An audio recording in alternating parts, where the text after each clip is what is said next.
살로 주일 일부 예배 녹화를 먼저 하겠습니다. 사도행전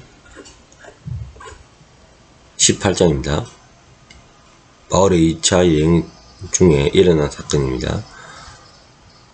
이 장에서 바울은 고린도에서 사역을 확장하며 새로운 동자 만남과 더불어 유대인들의 갈등을 다루게 됩니다. 이 장에서는 하나님의 주권적인 섭리와 선택된 자들에게 복음을 전파하시는 하나님의 계획이 두드러집니다.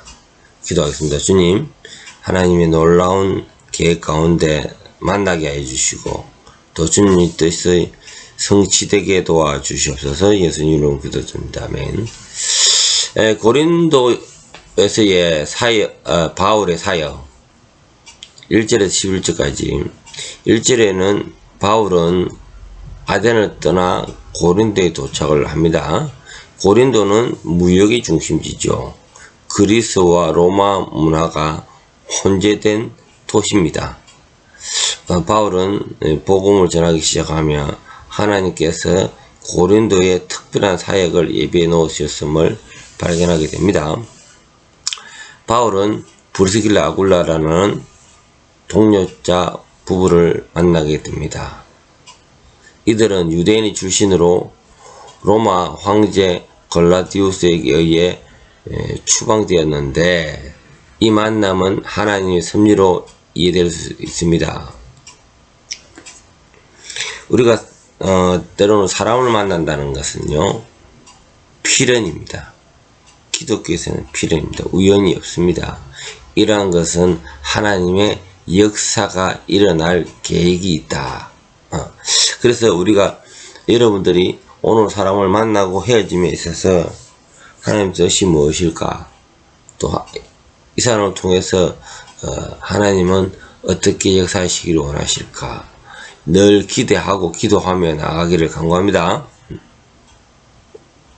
브리스길라 아굴라는 바울의 사역에 중요한 동력자가 되며 나중에 아볼로를 교육하는 데도 중요한 역할을 합니다.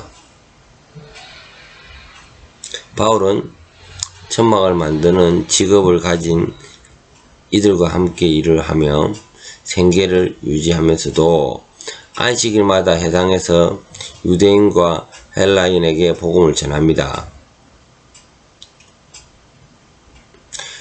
이것은 성경 중심적 사역과 일상생활의 거룩성을 나타냅니다.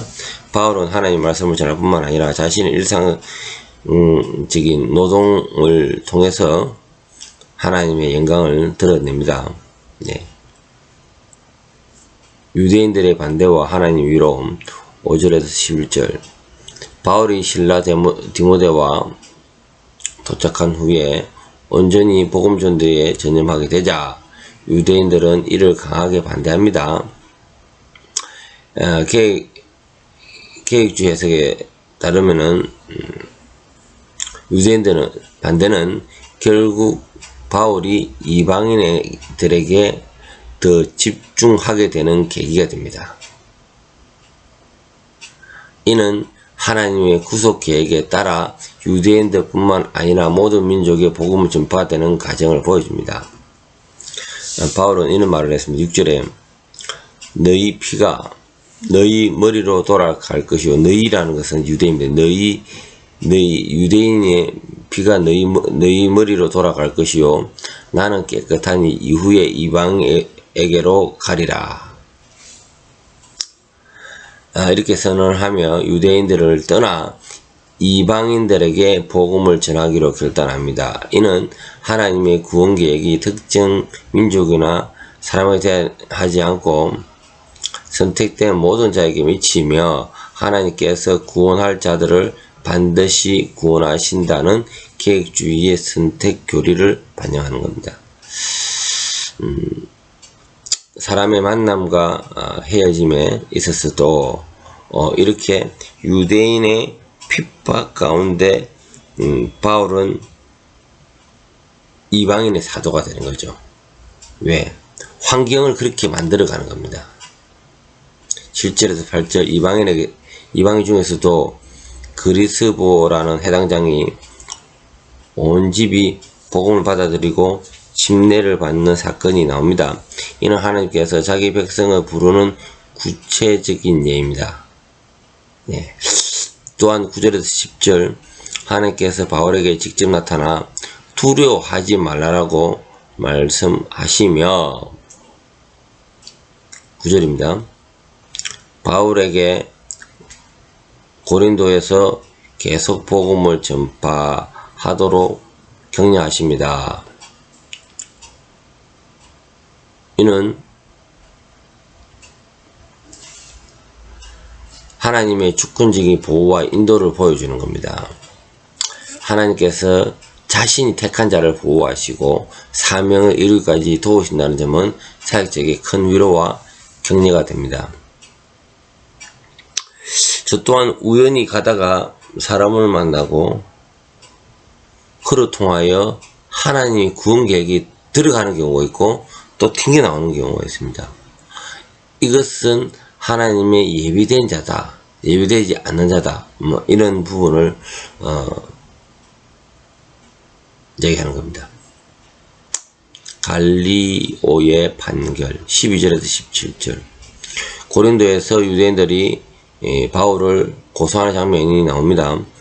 유대인들은 바울이 율법을 어기게 한다고 주장하며 그를 총독 갈리오 앞에 세웁니다. 하지만 갈리오는 이 문제를 유대인들의 종교적 문제로 간주하고 로마법과 무관하다며 바울을 무죄로 판결합니다. 14절에서 16절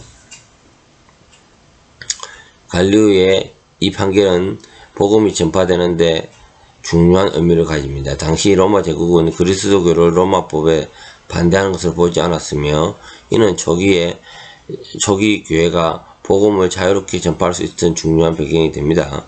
계획주의에서는 이 역사적 사건조차 하나님의 주권적 계획 안에서 이해하고 복음이 전 세계를 확산되는 것을 환경을 하나님께서 조성해 가시는 과정을 볼 수 있습니다. 로마 초기에 이렇게 환경을 열어놓은 것은 하나님의 계획이죠. 그래서 종교와 정치는 무관하다. 이렇게 총독에서 이렇게 판결을 하는 겁니다. 그러면서 바울은 더 활기차게 전 세계를 선교할 수 있는 그런 환경이 되었습니다. 바울의 사역 정리와 제3차 전도 여행 준비 18절에서 23절 바울의 고린도 사역을 정리하는 과정과 더불어 제3차 전도 여행을 준비하는 장면입니다. 바울은 고린도에서 떠나 에베소에 잠시 머물렀다가 다시 안디오락으로 돌아가는 사역을 정리합니다. 이후 바울은 제3차 전도 여행을 준비하며 다시 갈리디아와 부르기아 지역을 방문합니다. 이 과정에서도 하나님께서 바울의 사역을 인도하시며 복음이 점차 확산되고 있음을 알 수 있습니다. 계획주의 신학은 이러한 선교 여정을 하나님의 구속 계획 안에서 이해되며 바울이 복음을 전파하는 모든 과정에서 하나님의 인도하심이 나타나고 있음을 강조합니다. 사도행전 18장은 바울의 고린도 사역과 함께 복음이 이방인들에 전파되는 중요한 전환점을 보여주는 것입니다. 계획주의 관점에서 이 장을 해석할 때 하나님의 주권적인 인도와 선택된 자에게 복음을 전파하는 하나님의 계획이 명확하게 드러납니다. 바울의 사역이 하나님의 구원 계획이 인간의 반대와 방해를 넘어 주권적으로 이루어지며 그 과정에서 하나님께서 자기 백성을 위로하시고 인도하십니다. 기도 마치겠습니다. 주님께서 오늘 바울을 통하여 만날 자를 만나게 해주시고 또 헤어질 자를 또 헤어지게 해주시고 그리고 바울이 이방인의 사도가 되게끔 환경을 열어주심을 감사합니다.